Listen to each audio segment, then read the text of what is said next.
ગામડિયા ગામમાં જે લુવાર લોઢા ઘડતો હોય એની દુકાનને આપણે કોઈડ કહીએ ને, કોઈડ. એ કોઈડમાં લુવાર લોઢાનો ઘાટ ઘડવાને માટે એ લોઢાને સૂલમાં તપાવે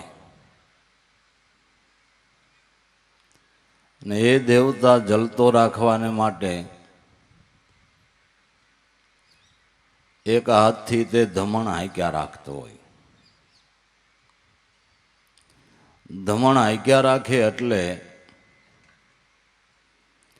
લોઢાને તપાવવા માટેનો જે દેવતા છે એમને એમ જલતો પ્રગટ રહે. એમ આપણા મનરૂપી લોઢાના ટુકડાનો ઘાટ ઘડવાને માટે મહાપુરુષો સંતો સત્સંગ રૂપી ધમણ હાંક્યા કરે છે. એનાથી સદાને માટે ભાવની જાગૃતિ રહે છે. સંતોએ એક મત એવો કીધો કે 100 કામ પડતા મૂકી અને ખાઈ લેવું. આપણા ખેતરમાં કે આપણા કારખાનામાં 100 કારીગરો કે 100 મજૂર કામ કરતા હોય, પણ બપોરનો સમય થાય એટલે માલિક જ એમ કે ભાઈ જમી લ્યો.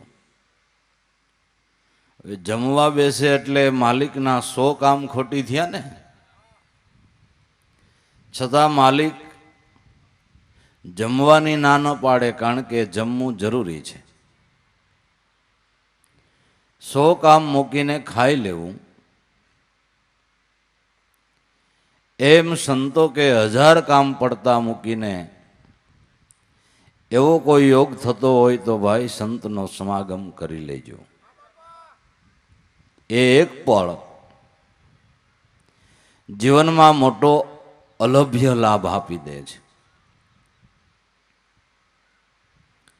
વિશ્વામિત્ર પેલા ઋષિ ન હતા, પેલા રાજા હતા.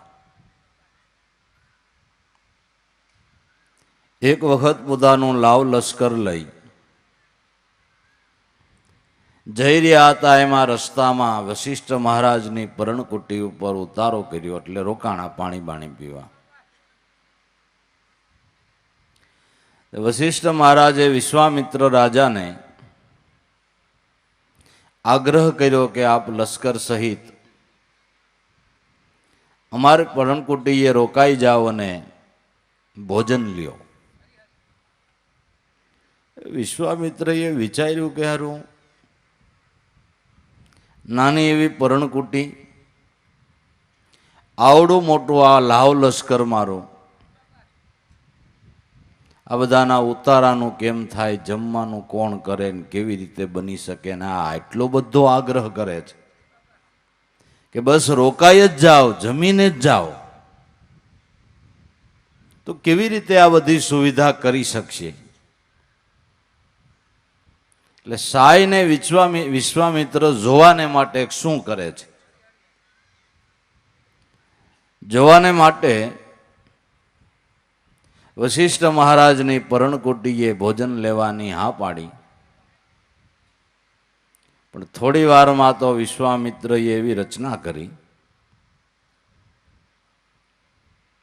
કે લશ્કરના સામાન્ય માણસો, એના આગેવાનો માટે જે ઉતારાઓ જોઈએ બધા તંબુ તણાઈ ગયા. દરેકને માટેની થોડી જ વારમાં જમવાની વ્યવસ્થા થઈ ગઈ. જમવાને માટે સોના ચાંદીના થાળ, બાજોટો બધું કમ્પ્લીટ.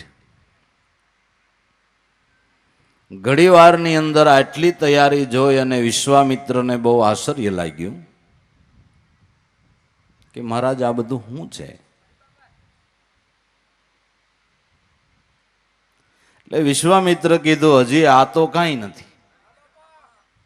હજી મારી પાસે જે બ્રહ્મતેજ છે એ બ્રહ્મતેજની આગળ આ સિદ્ધિ એ કાંઈ નથી. આ બધી સિદ્ધિ હતી. આટલી વારમાં આ બધું તૈયાર થઈ ગયું, એ સિદ્ધિ હતી. પણ હજી આય કાંઈ નથી. આનાથી પણ મારી પાસે એવું બ્રહ્મ તેજ છે કે એની તો વિશ્વામિત્ર કાંઈ વાત જ ન થાય. ત્યાંથી વિશ્વામિત્રને એમ થયું ગમે એમ કરીને બ્રહ્મ તેજ પ્રાપ્ત કરવું. એટલે પોતે અઘોર તપશ્ચર્યામાં ઉતર્યા. તપ કરતા ભગવાને પ્રસન્ન થઈને કીધું કે વિશ્વામિત્ર તારી કાંઈ ઈચ્છા હોય તો માગ, કે મારે બ્રહ્મ તેજ જોઈએ છે, કે એ સિવાય કાંઈ માગી લે, તને રાજ વૈભવ જે માગી અઢળક આપી દઉં, પણ એ સિવાય કાંઈ માગે એવી ભગવાને લાલચ આપી. આ કાંઈ હમું જોયા વિના પાછા તપમાં લાગી ગયા. વિશ્વામિત્રએ પછી હમું જ ન જોયું ભગવાનની, પાછા તપમાં લાગી ગયા. બીજી વખત ભગવાને પ્રસન્ન થઈને કીધું કે આપની કાંઈ ઈચ્છા હોય તો મહારાજ માગો, પણ મેં કીધું ને મારે એ સિવાય કાંઈ નથી જોતું. કે તો તથાસ્તુ, કે પણ મને બ્રહ્મ તેજ મળ્યું એની ખાતરી, એનો પુરાવો,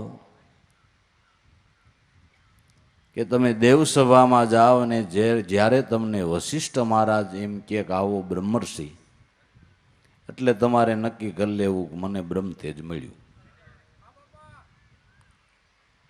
60,000 વર્ષનું તપ.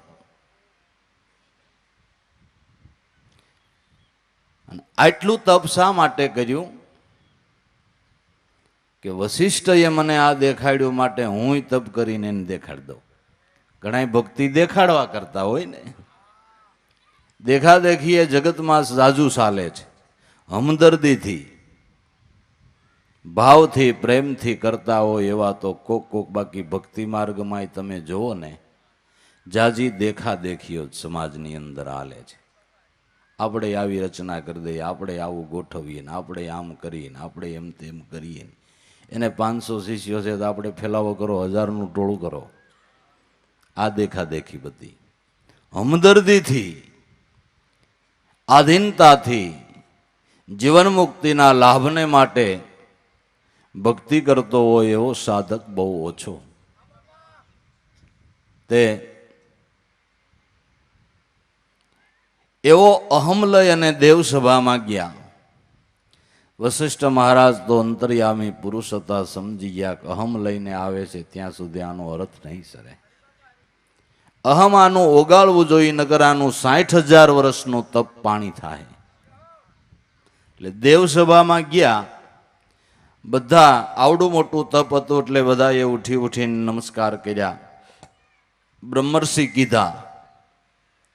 પણ વશિષ્ઠ મહારાજે એવો ઉચ્ચાર કર્યો કે આવો આવો રાજર્ષિ આવો. તા તો આનો પિત્તો હોઈ ગયો કે આટલું મારું તપ ને એની હાયરનો હું થતો હોય છે, એટલે આને ખડાક આવતા છે ને. મારું આટલું તપ છે ને આને બ્રહ્મર્ષિ કહેવામાં હું જાતું હોય છે. તે વેરભાવ થઈ ગયો. જ્યાંથી સર્ટિફિકેટ લેવું હતું એની આરે વેરભાવ થઈ ગયો. ગુરુની સામે ગર્વ માંડે એ કોઈ દી જગતમાં ઉગર્યો નથી. તે વશિષ્ઠ મહારાજની સાથે દ્વૈત ભાવથી વિશ્વામિત્ર વર્તવા લાગ્યા. તે ક્યાં સુધી કે એક પછી એક નુસ્ખા ગોતી એને મારવાના પ્રયાસો કરવા લાગ્યા. એના 100 પુત્રોને મારી નાખ્યા. પણ છતાંય દેવસભામાં આવે એટલે આ બ્રહ્મર્ષિ નો કે રાજર્ષિ જ કે. એમાં એક વખત વશિષ્ઠ મહારાજની પર્ણકુટીની વાહે તુલસીના વનની અંદર વિશ્વામિત્ર જઈને સંતાણા કરાય તે આજ તો પૂરું જ કરી દો, મને હું કરવા બ્રહ્મર્ષિ નો કે. પૂનમની રાત્રિ હતી.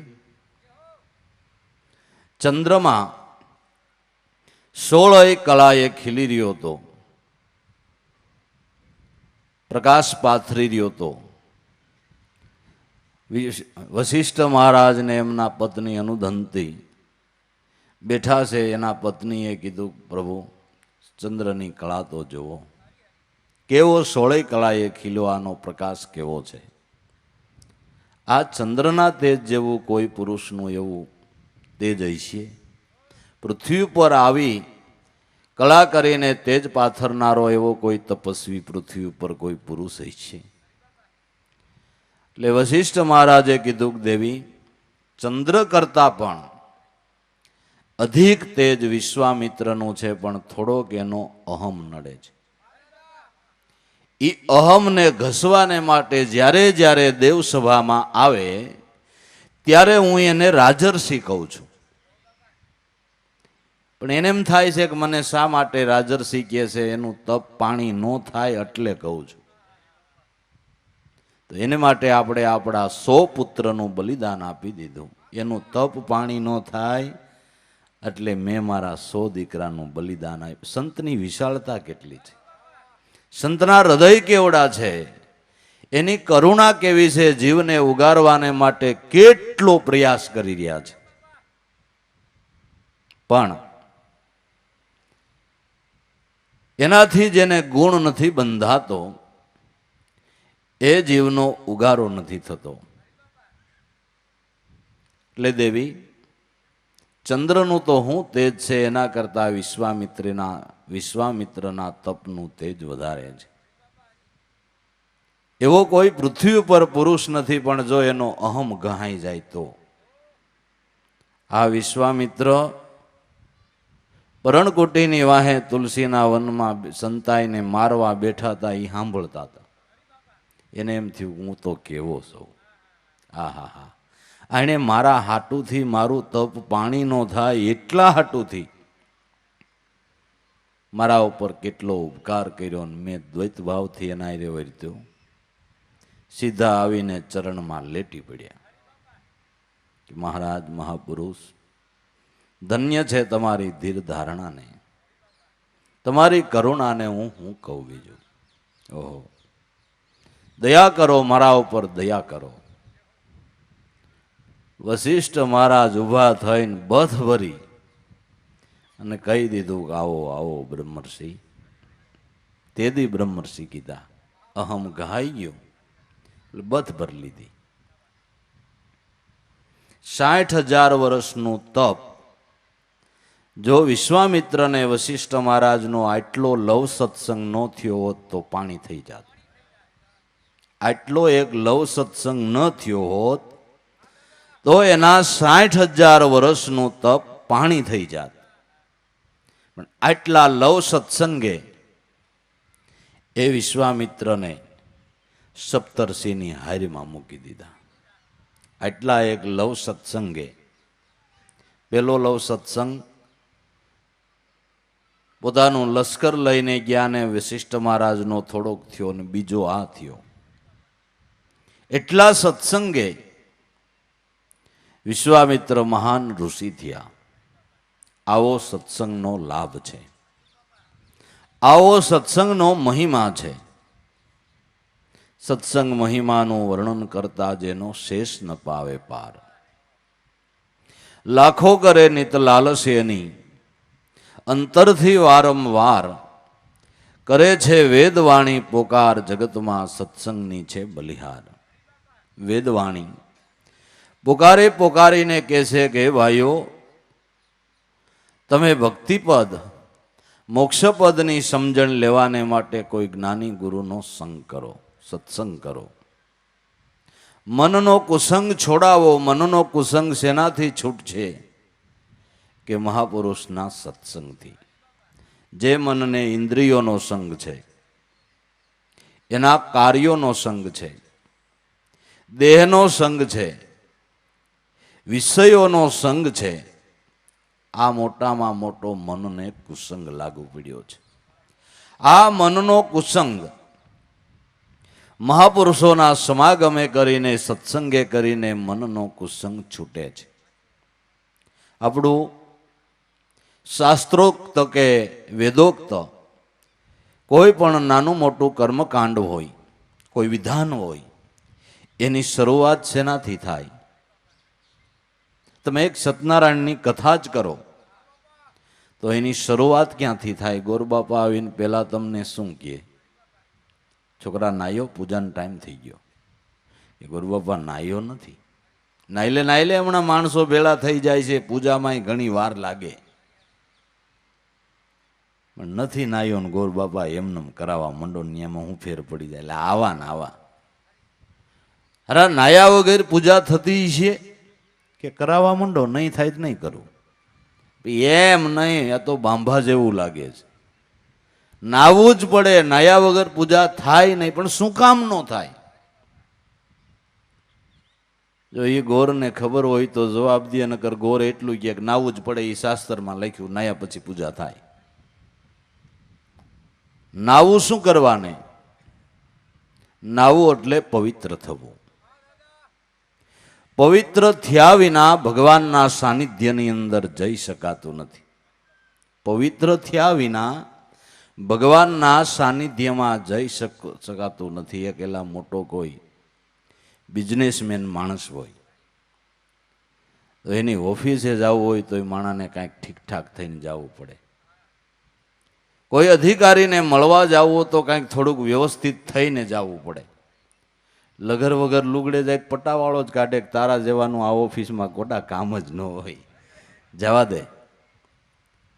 પણ બની ઠનીને થાય, થોડુંક ઇન્સર્ટ મારે, ટાઈ બાય બાંધે, પછી હાસો ન હોય તો ઓલો ખોટો પહેરે, પણ તો પટાવાળાને એમ થાય કે આ કાંઈક ઠીક લાગે છે, આને જવા દો. તો એક અધિકારીને મળવા જવું હોય તોય કાંઈક વ્યવસ્થિત થઈને જવું પડે. તો ભગવાનના સાનિધ્યમાં પવિત્ર થયા વિના જવાનો કોઈને અવકાશ નથી.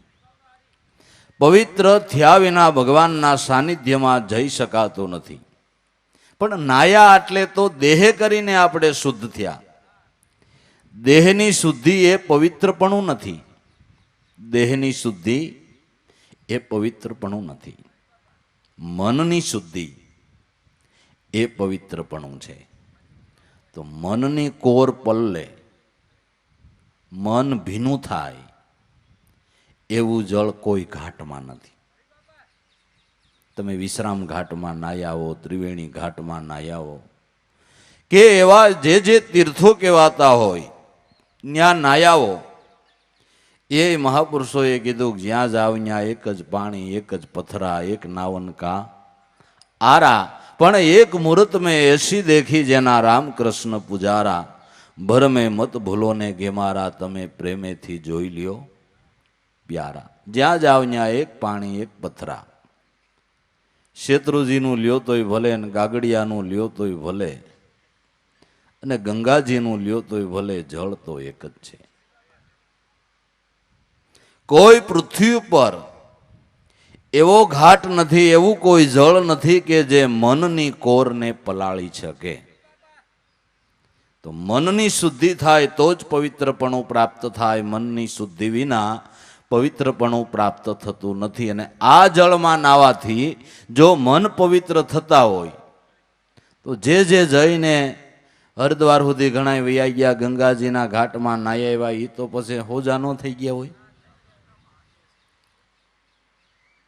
તો મને એમ છે સરકારને કોર્ટ જ ન રાખવી પડે. બોલો તમારું શું કેવું થાય છે?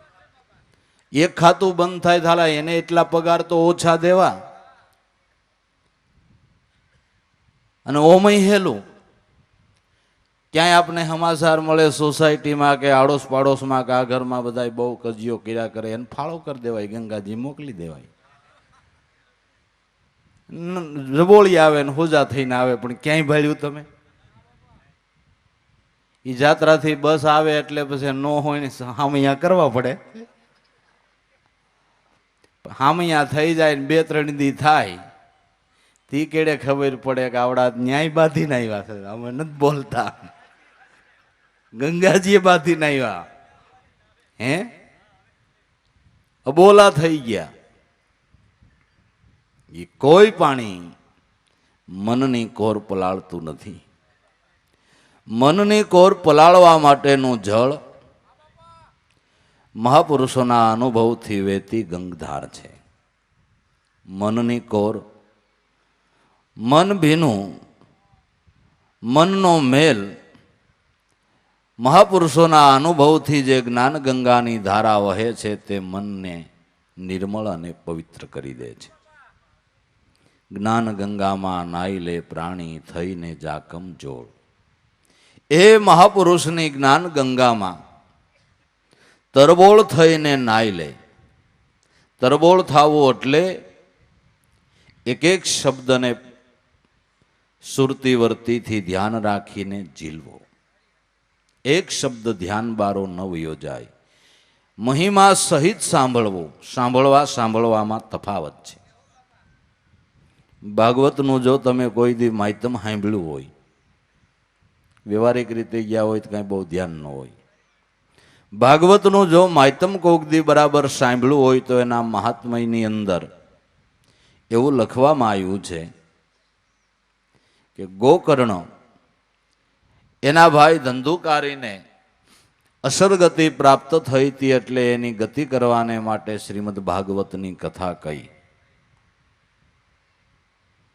એમાં બધાઓ પ્રજાજનોને, બીજા ત્રીજાને, ઋષિમુનિઓને આમંત્રણો આપ્યા અને મોટી મેદનીની અંદર ગોકર્ણએ શ્રીમદ ભાગવતની કથા કહી.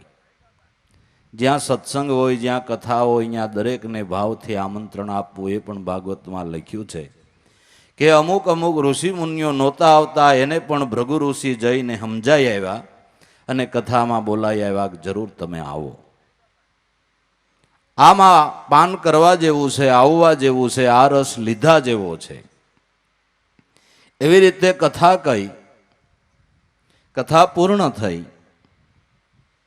એટલે ધંધુકારીને માટે કે વેમાન આવ્યું.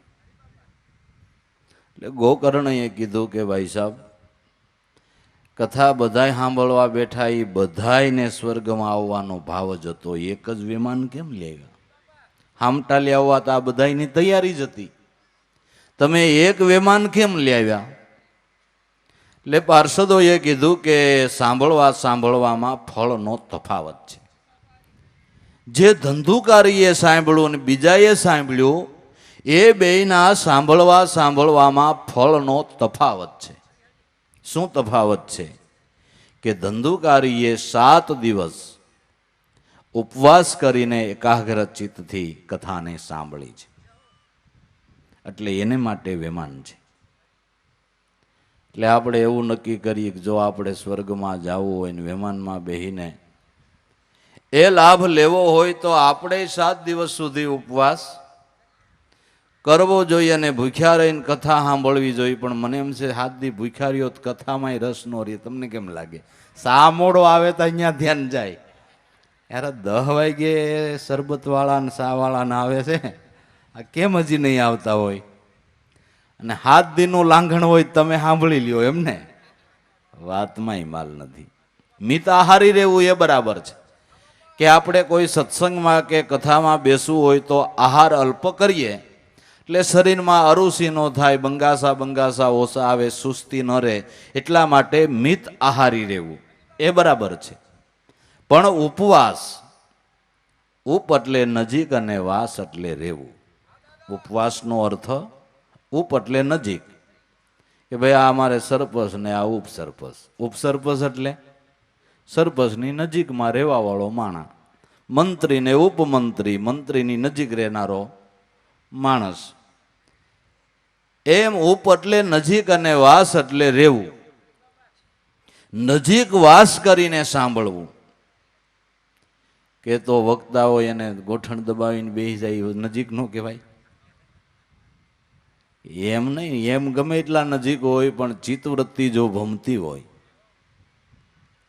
તો 2-3 હાથને અંતરે સરખું સંભળાતું નથી. માતંગ ઋષિ કથા કહેતા હતા, 250 શિષ્યો નજીક બેઠા હતા ને સબરી તો વાહે બેઠી હતી. 250 શિષ્યો નજીક બેઠા હતા, સબરી વાહે હતી તોય નજીક હતી. હાવ છેવાડે બેઠી હતી, એને સભામાં બેવાનો અવકાશ નહોતો, કારણ કે ભીલ જ્ઞાતિની હતી. પછવાડે બેઠી હતી છતાં ગુરુથી નજીક થઈ ગઈ. શેનાથી નજીક થઈ? કે એકાગ્ર ચિત્તથી સાંભળતા ગુરુના હૃદયમાં એનું સ્થાન થપાઈ ગયું. અને સબરીને કીધું કે બેટા એટલે બધે હવે છેટે નહીં, નજીક બેસ. ગુરુના હૃદયમાં જેનું સ્થાન તપાઈ ગયું.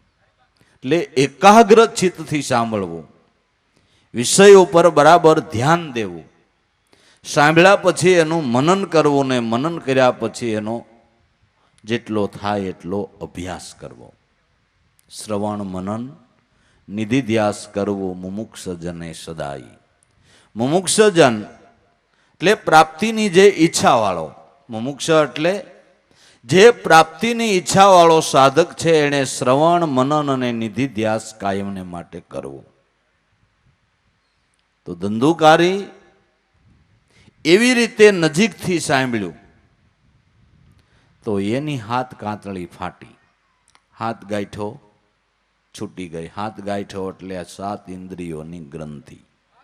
તે પછી બધાય વાહડા ખોડે પણ ધંધુકારીની તૂટી.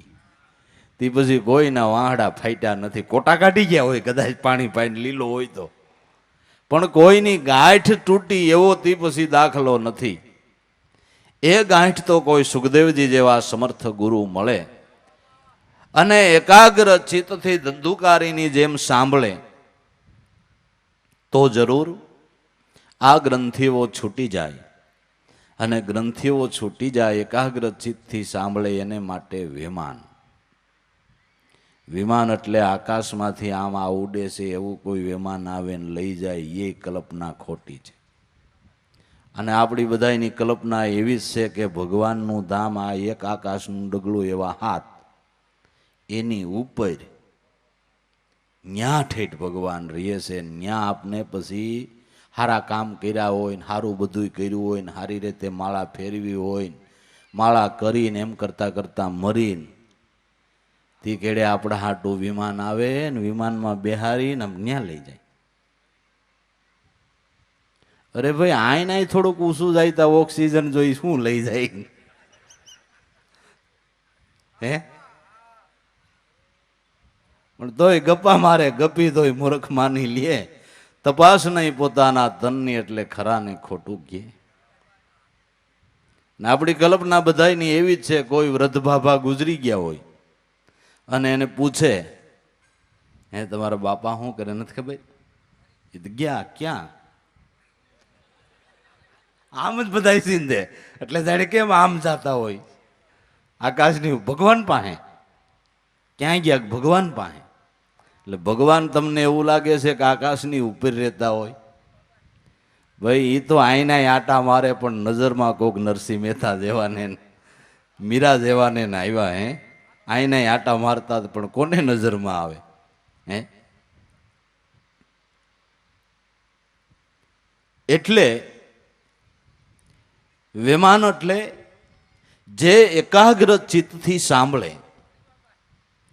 એને વિહંગ માર્ગ પ્રાપ્ત થાય. સત્સંગનો એવો લાભ થાય કે વિહંગ માર્ગની એને સમજણ પડે. એકાગ્ર ચિત્તથી સાંભળતા એને વિહંગ માર્ગની ખબર પડે અને એ મહાપુરુષની પાસે જઈને પૂછે કે તમે 2 કલાક બોલ્યા, 2 કલાકમાં આટલા મુદ્દાઓ પર તમે ભાર મૂક્યો, એ શું છે એ સમજાવો.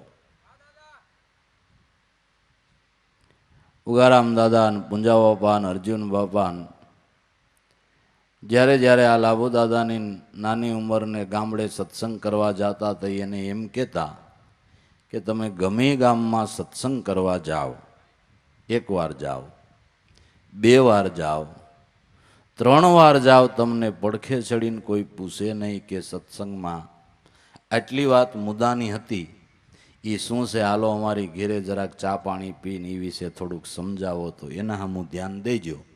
અને 3 વાર જાઓ ને કોઈ પૂછે નહીં પછી ત્યાં ધક્કો ન ખાવો, ત્યાં પછી ધક્કો ખાવો નહીં. તો એકાગ્ર ચિત્તથી સાંભળે એનું લક્ષ્ય ઉપર ધ્યાન જાય. એ પૂછે કે આ શું છે તો સંતો કે એ વિહંગ માર્ગની વાત છે, એ જ્ઞાન માર્ગની વાત છે. તો મહાપુરુષની દયાથી તેને વિહંગ માર્ગ પ્રાપ્ત થાય તો જરૂર એ માર્ગે સાધકની ગતિ થાય છે. કલમા પઢો તો કલ્યાણ જીવનું, કહે વિલાયત શાનમાં વૈકુંઠ જાતા તમારે વાર નહીં લાગે, બેસીને વિમાનમાં. ક્યું વિમાન? કે મન રાખો પ્રાણ જીવનમાં. જેની સુરતા ગુરુના જ્ઞાનમાં, પણ ભાવથી તે આ ભજનનો કોઈ દી મરમ નો જાણ્યો. ખટરસ આવ્યા પાનમાં, પંચ ઇન્દ્રિયની તલપ ન બુજે, એને ધર્મ ક્યાંથી આવે ધ્યાનમાં. મન રાખો ને પ્રાણ જીવનમાં, જેની સુરતા ગુરુના જ્ઞાનમાં. આ વિહંગ માર્ગની સમજણ છે, વિહંગ માર્ગની વાત છે.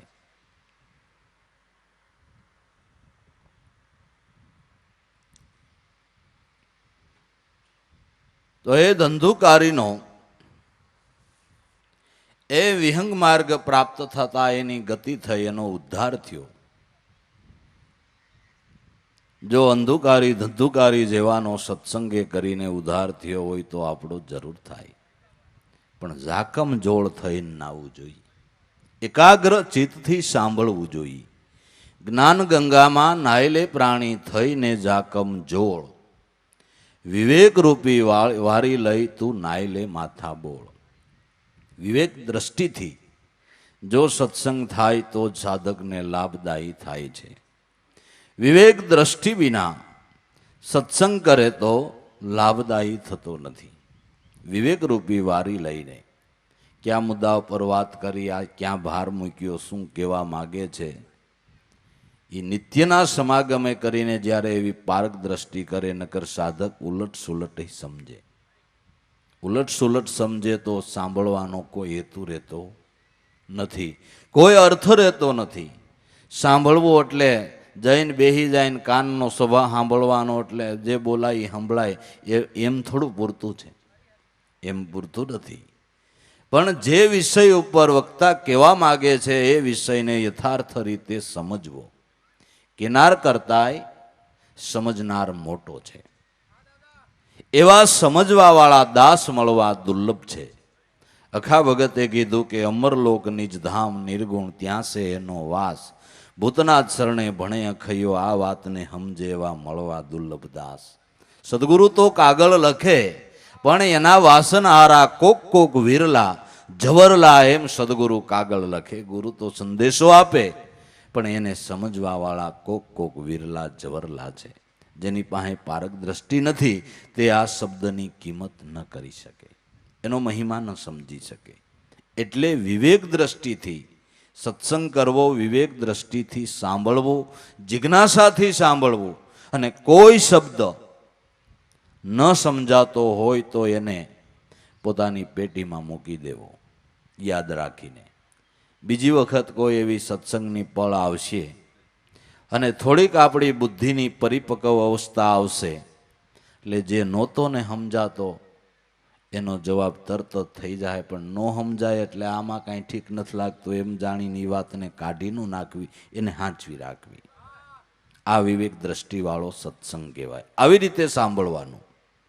વિવેક રૂપી વારી લઈ તું નાયલે માથા બોળ, જ્ઞાન ગંગામાં નાયલે પ્રાણી થઈને જાખમ જોડ. સમજણ શું નિર્લય અને કળશ માથે ઢોળ. જેમ જેમ આપને સત્સંગ સમજાય, એ કળશ જેમ જેમ આપણી માથે ઢોળીએ એમ એમ આપને આનંદ આવે, લેર આવે. જે સત્સંગને યથાર્થ સમજતા હોય એ તો જેમ મણિધર બંસીના નાદ ઉપર મંડાઈ જાય, એવી રીતે જ્યાં મહાપુરુષની જ્ઞાન સુરાવલી શરૂ થાય ત્યાં મણિધરની જેમ એક એક શબ્દ ઝીલવાને માટે મંડાઈ જાય. એને આનંદ આવે, કારણ કે શબ્દની પારખ પડવા માંડી ને, શબ્દની પારખ પડવા માંડી. સમજણ શું નિર્લય અને કળશ માથે ઢોળ. સમજીને જો સત્સંગરૂપી જળ માથે ઢોળવામાં આવે તો આનંદની લહેરું છૂટે, એની ઉડે સોળ, તો એનો વિશેષ આનંદ આવે, અતિ આનંદ આવે. જેમ જેમ સમજાય એમ વિશેષ આનંદ આવે, અને કાયમને માટે વધારે ને વધારે સત્સંગ કરવાને માટે સાધક પ્રેરાય છે, સમજાતું જાય એમ. આનંદની સોળ્યું ઉડે, એની ઉડે સોળ, જ્ઞાન ગંગામાં નાયલે પ્રાણી થઈને જાકમ જોળ. બાકી દેખા દેખીએ અટકળે અનુમાને કરવાને ખાતર કરે એનો બહુ અર્થ સરતો નથી, એનો ધ્યેય સફળ થતો નથી. એ તો કેવું છે કે ગામડિયા ગામમાં પેલા ભોવાયા રમતા ને, ભોવાયા રમવા આવ્યા. ગામના આગેવાને રમત આપી, છોકરાઓ ઠેકડા મારવા માંડ્યા કે આજ આપણા ગામમાં સરપંચ સાહેબે રજા દીધી ને આજ ભોવાયા રમશે ને જોવાની મજા આવશે ને.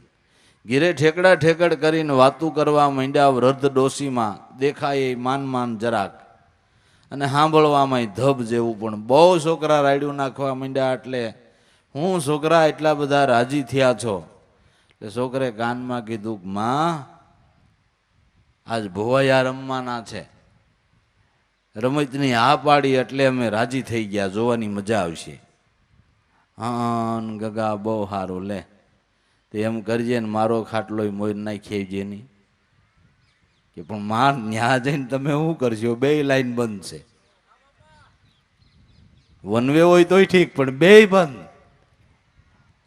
ખાલી દેખાતું હોય ભલે સાંભળો નહીં તો વેશભૂષા જોઈને રાજી થાવ. ન દેખાતું હોય અને ખાલી સાંભળતા હોય તો ગાણા બજાણા સાંભળીને રાજી થાવ. પણ તમારે વન વે નથી, તમારે તો બે લાઈન બંધ છે, આખો રોડ જ બંધ થયો છે. શું કરશો? કે ગગા એવું હસવાનું આવે ને તો મને ગોકો મારો એટલે હું બધાને અરે થોડીક વાર દાંત કાઢ લઉં ને મારો આ જીવ કાંઈક આમ ફોરો થાય. આમાં એ કરશું, લ્યો તો મોર નાખશું ખાટલો, એમાં હું? છોકરા કાળજી વાળા તે ભાઈ જઈને રોંઢે દીએ, જ્યાં રમવાના હોય ને કાંઠે રોંઢે ખાટલો નાખીએ. અમારા માને અહીં મોર બેહારવા છે અને કથામાં મોર નો બેહી ભોય આમ બેહે જ, સત્સંગમાં નો બેહી ન્યા બેહે, જેનો અધિકાર. મોર ખાટલો નાખી દીધો, રમતની શરૂઆત થઈ. એની કાંઈ આગામી તો ન આવે. ક્યારેક કરુણ રસ આવે, ક્યારેક વીર રસ આવે, ક્યારેક હાસ્ય રસ આવે. એમાં કઈ હાસ્ય રસ આવવાનો તો આગાઉથી વડાઈ કેક જો હવે દાંત કાઢવાનું આવે છે એમ કે ઓશિતાનો હાસ્ય રસ આવી જાય, બધાય ખળખળાટ કરતા હસવા માંડે. છોકરા એની હારે હસવા માંડે. પછી વાહેથી આંબરે ડોહિત રહી ગયા દાંત કાઢ્યા વિનાના. એટલે બિચારાને આંબરે ને એટલે વાહેથી ગોકો મારે. એટલે બધાય દાંત કાઢી લે, તી કેડે હે હે હે હે કરે. કેવું સારું લાગે. એને શું કહેવાય? ગોકો મારીને પ્રેમ પ્રગટ કર્યું કહેવાય. એને શું કહેવાય?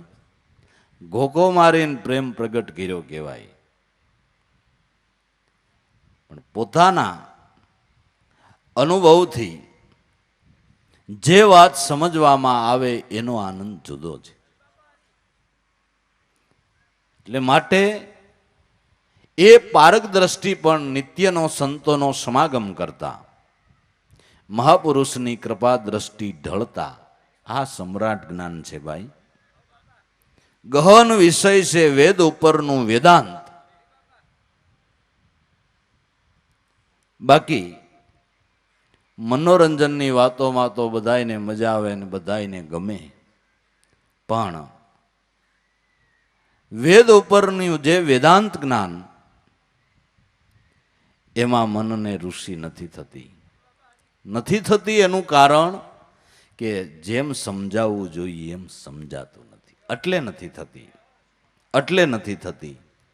તો એ કેમ સમજાય? કે મહાપુરુષની કૃપા થકી. મારી મતિ મૂંઢ હતી તે ગુઢ જ્ઞાન જોનારી થાય, એ ઓછી કૃપા કેમ કહું ધન્ય ધન્ય ગુરુરાય. એ ઓછી કૃપા કેમ કહું ધન્ય ધન્ય ગુરુરાય. ધન્ય ગુરુ ધન્ય રે ઉપમા નહીં અન્ય કોઈ. મારી મતિ જે મૂંઢ જેવી હતી એ આ તમારા ગૂઢ જ્ઞાનને સમજતી થઈ. મારા નાથ ગુરુદેવ તમારી કૃપા છે, નકર અમે જળમતી આપના સમ્રાટ જ્ઞાનને ક્યાંથી સમજી શકીએ, ક્યાંથી અમારા હૃદયમાં ઉતારી શકીએ, એ અમારે ઓછી કૃપા કેમ કેવી. ગામડિયાનો અભણ માણસ વેદાંત રસને સમજતો થઈ જાય. જ્યાં મોટા મોટા પ્રખર બુદ્ધિવાદીઓ જેના પગ લપટી જાય છે, એને નથી સમજમાં આવતું ગુરુની દયા જેના ઉપર થાય એ ગામડિયો માણસ, કોશિયો માણસ એટલે કોહ આગનારો, સમ્રાટ જ્ઞાનને સમજતો થઈ જાય. આ ગુરુ કૃપા યોગ, આ ગુરુ કૃપા યોગ. મારી મતી મૂઢ હતી તે ગુઢ જ્ઞાન જોનારી થાય, એ ઓછી કૃપા કેમ કહું ધન્ય ધન્ય ગુરુ રાય. ગુણ કોણ ગાય રે શક્તિ ન ભાળું કોઈ જને, આપના કોણ ગુણ ગાય. આપના ગુણ ગાવાને માટે કોઈ પાસે સંપૂર્ણ શક્તિ નથી. જેટલા ગુણ ગાવ એટલા ઓછા, જેટલા ગુણ ગાવ એટલા ઓછા. નરસિંહ મહેતાએ કીધું ગુરુ મહિમાનો પાર કેમ લઉં. થાય કે આ સરસ્વતી, થાય કે આ વેદ, શિવ સનકાદી મુનિ ના લહે એવો ભારે ગુરુ ગુણનો ભેદ. ગોવિંદથી પણ આના ગુણ અધકેરા. ગુરુ છે દયા નિધાન, તન મન ધન અર્પણ કરીને નામે નરસિંહ કરે છે પ્રણામ. ગુરુપદ વંદીને ઓસરું હું તો બાળક અબુદ અજાણ. મારા અપરાધ સામે ન જોશો દયાનિધિ, બોલ્યું બોલ્યું તમે કરો પ્રમાણ. આ ઓછી કૃપા કેમ કરું, માટે ગુરુદેવ તમને ધન્ય છે, તમે દયા કરીને આ સમજણ સમજતી અમારી વૃત્તિને કરી. એટલે સમજણ રૂપી નીર લઈને કળશ માથે ડોળ. સમજણથી સત્સંગ સાંભળવામાં આવે એનો વિશેષ લાભ થાય છે. સમજણ શું નીર લઈને કળશ માથે ઢોળ, તો આનંદની સોળી ઉડે. જેને મહાપુરુષના શબ્દની કિંમત સમજાય છે, એ એક એક શબ્દને મહામૂલ્યવાન ગણી અને જીવન પર્યંત પુતારીની તેજોરીમાં હાંચવી રાખે છે. અને એ શબ્દ મહામંત્રરૂપ છે. મહાપુરુષના એક એક શબ્દ મંત્ર છે ને એની સિદ્ધિ થાય છે. સિદ્ધિ ક્યારે થાય કે એ મંત્રનો તમે અનુભવ કરો. થઈ જે શબ્દ સાંભળીએ એ જીવનમાં આપણે મૂકીએ કે સત્સંગમાં આવું સાંભળ્યું તું, આમ નહીં આમ કરી શું લાભ થાય, હાલો જોઈ. એ રીતે અનુભવમાં મૂક્યું અને લાભ થયો એટલે વિશેષ ભાવ થાય કે ન થાય, પણ સાંભળી લીધું ખાલી. શેઠ રોજ ગામમાં કથા આલે સત્સંગમાં જાય. એક દી છોકરો કે બાપુજી આજ મને જવા દો ને, તમે તો રોજ સાંભળવા જાઓ છો. ભલે ને બેટા તું જાય, એમાં હું આજ દુકાને બેહીશ. છોકરો કથા સાંભળવા ગયો. કથામાં આવ્યું કે ઘટો ઘટની અંદર પરમાત્માનો વાસો છે, દરેકમાં ઈશ્વર બિરાજે છે, માટે કોઈ જીવનું બુરું ન ઈચ્છવું, જીવ પ્રાણી માત્રની માથે દયા રાખવી. એવું કથામાં છોકરાએ સાંભળ્યું. બરાબર એણે મગજમાં ઉતારી લીધું. બીજે દી દુકાને બેઠો છે અને બપોરના સમયે રોજ શેઠ છોકરાને છૂટો કરવા આવે એટલે જમવાને માટે મોકલવા બે ઘડી શેઠ દુકાને બે એટલે છોકરો જમવા જાય. બપોરે શેઠને આવવું ને એ જ ટાઈમે કરિયાણાની દુકાન, બજારમાં ગાય નીકળીને લોટનો કોથરો આમ ઉગાડો ને મોઢું માલિકો નાખીને મંડી લોટ ખાવા. છોકરાએ કથામાં સાંભળ્યું હતું કે જીવ માત્રની અંદર ઈશ્વર છે, ભલે ને બે બુકડા ખાઈ લઈએ, એમાંય મારો નાથ જ બિરાજે છે ને એમાં શું હતું. ગા મોઢું નાખીને ખાય છે ને શેઠ આવ્યા, શું કરશો એ આ તાર ડોહી ખાઈ જાય નથી ધ્યાન કે ધ્યાન છે ને. મેં કાલે કથામાં સાંભળ્યું હતું બાપુજી બધાયમાં ભગવાન છે. એ સાંભળવાનું હોય, અમે રોજ મરીએ છીએ, ન્યા ખખેરી ના લાવીએ છીએ. તું વળી દોઢ ડાયો ભૂખે મરવું છે, અમે ન્યા જભો ખખેરી નાખી. હાલા એ ઘીરે ન લેવાનું હોય, એ ખાલી સાંભળવાનું જ હોય. એમ નહીં, સાંભળ્યા પછી જેટલું મુકાય એટલું જીવનમાં મૂકવા જેવું છે. એ આપણે ગુરુના બાળક કહેવાય, આપણે ભેળપૂરી ન ખવાય. જે તે રેકડીએ આપણે ઊભું ન રહેવાય,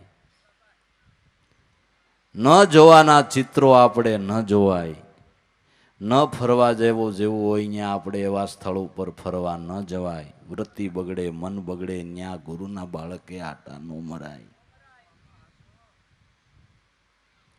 પણ આ તો માઇક પેડા ઉપર બેહે ને વિષ્ટા ઉપર બેહે. પેડા ઉપર બેહવાનો શું અર્થ રહ્યો?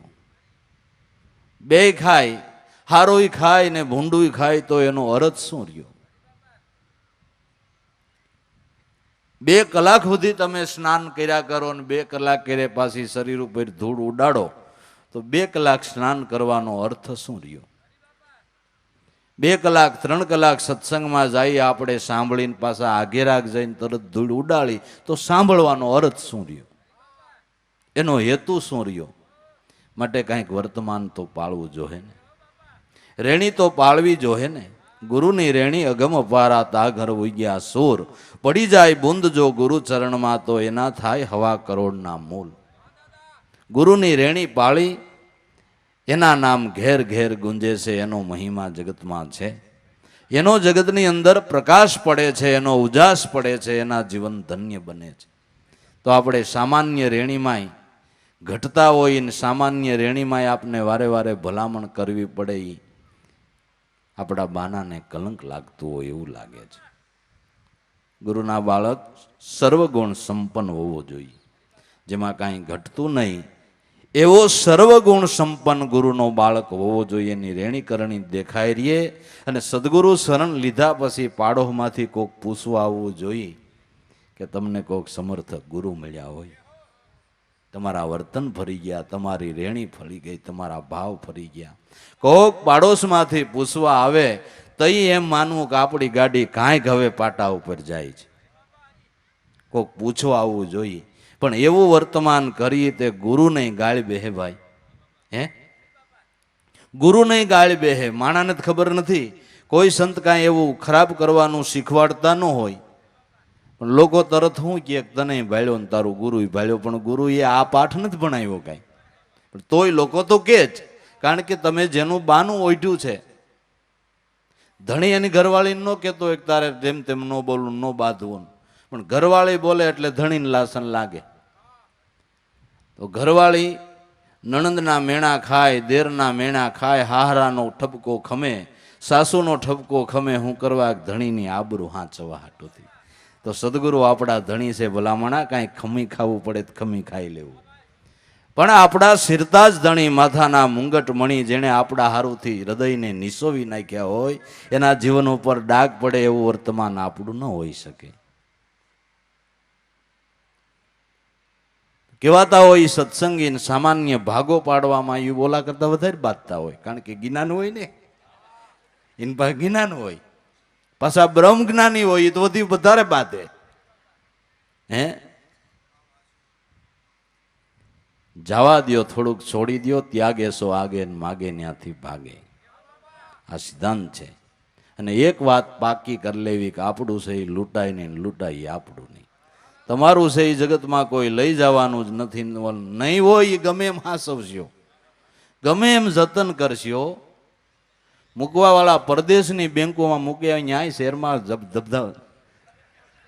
ધબધબાટી પડી ગઈ, કરોડોના ઈંધણ આંધણ થઈ ગયા. આપણું નહોતું, આપણું નહોતું એ ગમે ત્યાં નો રહે, આપણું ન હોય એ નો જ રહે, આપણું હોય એ ક્યાંય જાય નહીં. આ સોખો હિસાબ છે જો સમજાય તો. એટલે જેટલું બને એટલું આપણે વર્તમાન પાળશું, રેણી પાળશું, એટલો આપણા જીવનની અંદર પ્રકાશ પડશે. પણ આપણે નકરા જો વાતોમાં જ વધી જાઉં, એમાંથી જ પૂરતું માની લેવું, સત્સંગ કરવો ને સાંભળવો, કરવો ને સાંભળવો એટલે જ પૂરતું નથી ભાઈ. કરવો ને સાંભળવો એ તો કેટલી કડાકૂટ ચાલી, એટલેથી પૂરતું નથી. પૂરતું જીવનમાં આચરણમાં મૂકવાથી છે.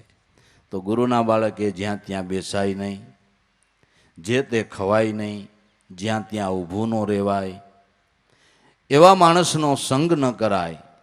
સદાને માટે જે ભાવવાળા, પ્રેમવાળા, લાગણીવાળા હોય એની હારે સંગ કરાય. અને ઘરે બેસીને મહાપુરુષોના ગ્રંથોનો અભ્યાસ કરાય, નામ સ્મરણનો અભ્યાસ કરાય, આવી રેણી પાળવા માંડે. અને સદગુરુએ બખ્તર આપ્યું છે, તમે ક્યાંય બહાર નીકળો તો બખ્તર પહેરીને નીકળો. સતનામ એ બખ્તર છે. ભાગવતની અંદર નારાયણ કવચ નામનો પાઠ આવે છે. એ નારાયણ કવચ પહેરીને જે નીકળે એને કોઈ અસુરનું બાણ લાગે નહીં. એ કેવું કવચ હશે કે એ કવચ જ તમને ગુરુએ આપ્યું છે. એ નારાયણ કવચ જ સદગુરુએ આપ્યું છે. જ્યાં જાય ત્યાં એ નારાયણ કવચ પહેરીને જાય, એટલે નામને યાદ રાખીને જાય, એનું ચિંતન કરતા જાય તો કોઈ કુસંગ તમને અસર ન કરે. એવો નામનો પ્રતાપ છે. પણ બખ્તર ઘીરે મૂકીને જાય એટલે પછી વાટપાડું તો બેઠા જ છે ને. વાટપાડું તો એનું કામ કરે. તમારે જેમ જલ્દી પૂગી જવાની લગ્ની છે, એમ વાટપાડું ને સોરવાની લગ્ની છે ને. એ તો એનું કામ કરવાના જ. પણ તમે બખ્તર પહેર્યું છે તો વાંધો કોઈ દી નહીં આવે. કામ પ્રસંગે જાવું જન્મા, ગુરુ ચરણને રાખી મનમાં. મન તો માર્ગ ચૂકે પણ એને સત્વર પાસું વાળવું, પણ જગની મિથ્યા વાતોમાં વૈનો ગાળવું. સદાને માટે એ બખ્તર પહેરીને હાલવું. સમજણ શું નીર લઈને કળશ માથે ઢોળ, તો આનંદની સોળ્યું ઉડે. એની ઉડે સોળ જ્ઞાન ગંગામાં નાય લે પ્રાણી થઈને જાકમ જોડ. વૈરાગ રૂપી માટી લઈ એમાં મનને રગદોળ. કેવો વૈરાગ કે દરેક ભોગ્ય પદાર્થો કરતા જ્યારે પોતાની આરાધ્ય મૂર્તિ વાલી લાગે, એ વૈરાગ છે. સદગુરુ સિવાય કોઈ પદાર્થે પ્રીતિ નહીં નવલેશ. સર્વકાળે સર્વ ભાવે રહે ગુરુ ચરણમાં હંમેશ. ધર્મ ધુરંધર દેવ ગુરુ તો આપે પદ તત્ખેવ. સદગુરુ સિવાય કોઈ પદાર્થમાં પ્રીતિ નહીં, એને વૈરાગ કહ્યો છે. એ સાચો વૈરાગ છે. એ વૈરાગ રૂપી માટીમાં કાયમને માટે તારા મનને રગદોળ્યા કરી. ગમે એવી મલિનતા વાળું મન હશે, એ આ માટીમાં રગદોળવાથી જરૂર નિરંતર પવિત્ર થઈ જાય છે. વૈરાગ રૂપી માટી લઈ એમાં આ મનને કાયમ રગદોળ. ધોતા ધોતા ધોતા ઉતરી જાય છે આ દિલડાની ખોળ. કાયમને માટે એ માટીમાં રગદોળતા ધોતા એક દી જરૂર દેહની ખોળ એટલે દેહાધ્યાસની ગ્રંથિ એક દી જરૂર છૂટી જાય. દેહાધ્યાસની ગ્રંથિ એક દી જરૂર છૂટી જાય. પણ આ વૈરાગ્યમાં કાયમને માટે મનને રગદોળા કરે. કોઈ સ્ટન્ટ ઊભો થઈ જાય, દેખા દેખી આપને ઉભરો આવી જાય, એ વૈરાગ નથી. એ તો એક સ્ટન્ટ છે. દેખા દેખી એ કાંઈ થાય, એ તો એક સ્ટન્ટ છે. એ સ્ટન્ટ જાજી વાર રહેતો નથી. ઘણા એના એટલા બધા ઉભરા વહી જતા હોય, ગણી લઈને હલાવે તોય બેહે નહીં. ભાઈ ઉભરાવા દેમાં તળિયું દાજી જાહે, ઉતાવળો થામા. આને વૈરાગ ન કહેવાય. વૈરાગ વસ્તુ જ જુદી છે. વૈરાગ હોય એને તો બોલવા ધારે તોય જીવાનથી બોલી શકાય નહીં, એનું હૃદય રોવા માંડે, એને વૈરાગ કહેવાય છે. એવા વૈરાગ રૂપી માટીમાં આ મનને રગદોળ ધોતા ધોતા ઉતરી જાય છે આ દિલડાની ખોળ. કાયમને માટે એવા વૈરાગમાં મનને રગદોળતા એક દી જરૂર દેહાધ્યાસની ગ્રંથિ છોડી દે છે. જ્ઞાન ગંગામાં નાઈ લે પ્રાણી થઈને જાકમ જોળ. વિવેક રૂપી વારી લઈ અને તું નાઈ લે માથા બોળ. પણ જગત બધું ચડ્યું છે મોહને સગડોળ. ઝીણી નજર કરીને જુઓ, ધર્મને બાને મોહને પોષણ મળે છે. આવાસો ને દેખાવો ને બીજું ને ત્રીજું. જ્યાં જોવો ત્યાં ધર્મને બાને મોહને પોષણ મળી રહ્યું છે. મોહ પોસાઈ રહ્યો છે. જગત બધું ચડ્યું છે મોહને સગડોળ. બ્રહ્મરસ પીધા વિના એની કેમ ઉતરશે મોલ. મોહને સગડોળ ચડ્યું છે. બ્રહ્મ રસાયણ પીધા વિના એની આ મોળ કેમ કરીને ઉતરશે. ઘડીએ ને ઘડીએ મોળ આવે છે એવી કુશળ વૈદની ફાંકી વિના આ મોળ બેહતી નથી. મોળ બેહે નહીં ત્યાં સુધી ચિત્તની ચિત્ત બેશુદ્ધ રહે છે. તો ધર્મને બાને મોહ પોસાય છે, જગત બધું ચડ્યું છે મોહને સગડોળ. દેખાવો કરવાન, આભાસો કરવાન, આમ કરવું તેમ કરવું, નવા નવા નુસ્ખાઓ, જમે જોવો તો એની કોઈ સીમા નહીં. ભજન ઉપર વૃત્તિ લઈ જતા હોય એવા સાધક તો કોક કોક વિરલા છે. જગત બધું ચડ્યું છે મોહને સગડોળ, બ્રહ્મરસ પીધા વિના એની કેમ ઉતરશે મોલ. બ્રહ્મરસ પીધા વિના આ મોલ કેમ કરીને ઉતરે? દેખાદેખી એ કાંઈ કરવાથી કોઈ અર્થ સરતો નથી. મણિધર નાગ સવારમાં સૂર્ય ઉગે એટલે સવા પોર દી ચડે ત્યાં સુધી સૂર્યની સામે આમ ડોલે. દરમાંથી બારો નીકળી ને સવા પોર દી ચડે ત્યાં સુધી એની સામે આમ ડોલે.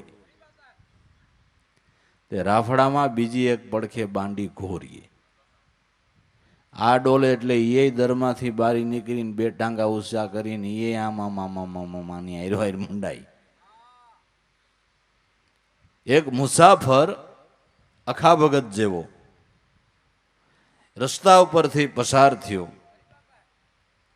એણે આ દ્રશ્ય જોયું કે આ તો સૂર્યનો ઉપાસક છે, શુદ્ધ ફણીધર મણિધર છે, ઈ લડે એ તો બરાબર છે, પણ આ ગો હું મંડાણી છે એની હાર્યો હાર. એટલે પડખે ચડીને એણે કીધું કે આ મણિધર લડે તો ભલે લડે, પણ તું કાં લડે બાંડી ઘો, પાયથરા વગરની પડી રેસ ને હકની નીંદર હું કરવા ખો. દેખાદેખી શું છે? લગભગ જગત દેખાદેખીએ હાલે છે. દેખાદેખી ઉપર આખું જગત ચાલ્યું જાય છે.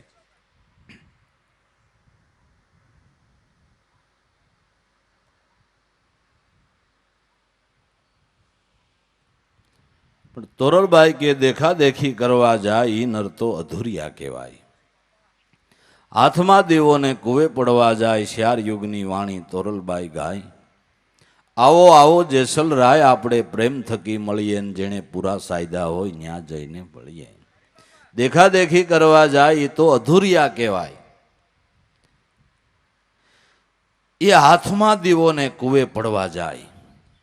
હાથમાં દીવો સતનામ રૂપી દીવો હાથમાં છે, પણ મહાપુરુષોનું કેવું ન માને, દેખાદેખીએ ચડે એ હાથમાં દીવો તોય કુવે પડે. પ્રહલાદે 15 કરોડને ઉપદેશ આપ્યો, 5 નિર્વાણ પદને પામ્યા અને 10 65 માયલા રાક્ષસ થયા. એની પાસે દીવો નહોતો. એની પાસે આ નામ હતું, પણ દેખાદેખીએ ચડ્યા. એ હાથમાં દીવો હતો ને તોય કૂવામાં પડ્યા. માણા એમ કે હાથમાં દીવોને કેમ કુવે પડતા છે? આ જોઈ લ્યો, 4 યુગમાં પડ્યા, એક યુગમાં એમ નહીં, 4 યુગમાં પડ્યા છે. દેખાદેખી કરવા ગયા એ હાથમાં દીવો અને 4 યુગમાં 84ના કૂપમાં પડ્યા છે. માટે દેખાદેખી નહીં, ભક્તિ દેખાદેખીની નથી, ઉપરના આસારોની નથી. ભક્તિ છે જ્ઞાન વૈરાગની, શુદ્ધ વિચાર હોય તો આવે. કહે કલ્યાણ જીવનદાસને આ ફેરો કોઈ સમજુ ને ફાવે. એ માટે હજી ગુરુના વચન હૃદય ધરો, કા ફરોસો વાંજણીયું જેવા, સોસોની વાતું સાંભળી તોય હજી એવા ને એવા. એટલે જગત બધું ચડ્યું છે મોહને સગડોળ, બ્રહ્મ રસાયણ પીધા વિના. જે અજંપા ધ્યાન શ્વાસોશ્વાસના સમરણે તમે શબ્દ બ્રહ્મનું પાન કરો, એ બ્રહ્મ રસાયણ પાન છે. એનાથી આ મોળ બેહે, બાકી બીજી કોઈ ફાકી નથી. આ મોળ બેહારવાની બીજી કોઈ ફાકી નથી આવડી, આ ફાકી છે. આ બ્રહ્મ રસાયણનું પાન કરે તો જરૂર મોળ બેહી જાય. બ્રહ્મરસ પીધા વિના એની કેમ ઉતરશે મોળ. ચિત્ત જેનું સિદ્ધરૂપ બન્યું, ચિત્ત જેનું સ્મરણ કરતા સિદ્ધરૂપ બન્યું. બાહિર ચિત્ત चिंतवन बहु करते अंतर चित एक चित रहते ओय सिद्रूप चिंतवन नहीं कांई चिंतवन आप सुब्रह्म हो जाए। चिंतवन करतु करतु शीत ज सिद्रूप बनी गयो। रूप पिंजावा हूँ गई थी पिंजो पिंजारा भाई आ पिंजण पिंजारा ने खाई गए ऐसी मारा गुरु ये अकल बताई मारो सरखो बोले राम नाम भजतु ही भजतु ही भजतु ही भजतु ही। समुद्रनो ताग लेवा जाता लूणनी पुत्री एमां ओगળી गई। शीत चिंतवन करता सिद्धरूप बनी गયું એટલે शीत જેનું સિદ્ધરૂપ બન્યું તો જાણે રંગ સોળ જેનું शीत સિદ્ધરૂપ બન્યું એને સોળે શણગાર ભક્તિના સજ્જ થઈ ગયા। સોળે કળાએ શોભવા લાગ્યું એનું જીવન ભક્તિભાવથી શણગારાઈ ગયું। शीत જેનું સિદ્ધરૂપ બન્યું જાણે રંગ સોળ एणे मेला कपड़ा काढ़ीने सुंदर अलंकारों ने धारण करी लीधा। मलिन वासनानो त्याग करी अने सद्गुणनो शणगार सजी लीधो। एक आ वस्त्रो मेला काढ़ी फटेल टूटेल काढ़ी तमे तमारा सारा वस्त्रों सारा अलंकार पहेरो तो तमारा जीवन देहनी आखी शोभा वधी जाय छे ने। आवा बधाने खबर छे ने कि तमे सामान्य टूटला फाटला वस्त्र काढ़ीने ओला सारा अलंकार पहेरो सारा वस्त्र पहेरो तो देहनी शोभा वधी जाय छे। तो आ मलिन वासनानो त्याग करीने सद्गुणने सज्ज करे तो जीवननी शोभा न वधे न वधे जरूर वधे। કેટલાય આળવું છે ને ભલે ને ફાટલા રહ્યા તો રેવા દ્યો ભાઈ। चित जेनु सिद्धरूप बन्यु जाने रंग सोल शोभे से भवानी दास शशि कला सोल ज्ञान गंगा में नाई ले प्राणी थई ने जा कमजोर। तो जे संतोनी ज्ञान गंगा में नाया एना मननी मलिनता दूर थई गई एनु जीवन धन्य बनी गयु एनो जन्म बापा सफल थई गयो। एटला माटे सत्संगनो महिमा कायम ने माटे विशेष ने विशेष महापुरुषोए संतोए गायो छे ने गायो छे ते समझी बूझीने गायो छे। जे एनो लाभ ले एनु जीवन जरूर धन्य बने जरूर धन्य बने एवो महापुरुषना संगनो बापा लाभ छे। सद्गुरु देव की जय। बोली छे ने आरती।